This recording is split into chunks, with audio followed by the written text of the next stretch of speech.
সন্ধ্যা মালতী ফুলগুলো কত সুন্দর তাই না? একদম সঠিক টাইমে ফোটে। মাশাআল্লাহ বলতে ভুলবেন না।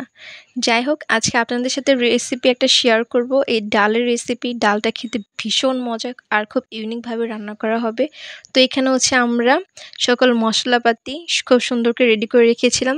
তো মসুর ডালটা খুব সুন্দর মতো ধুয়ে সাথে আমাদেরকে দিতে হবে পেঁয়াজ, রসুন, তেজপাতা, স্বাদমতো কাঁচা মরিচ, আদা রসুন বাটা, কয়েকটা টমেটো ফালি এবং অবশ্যই দিতে হবে আলু।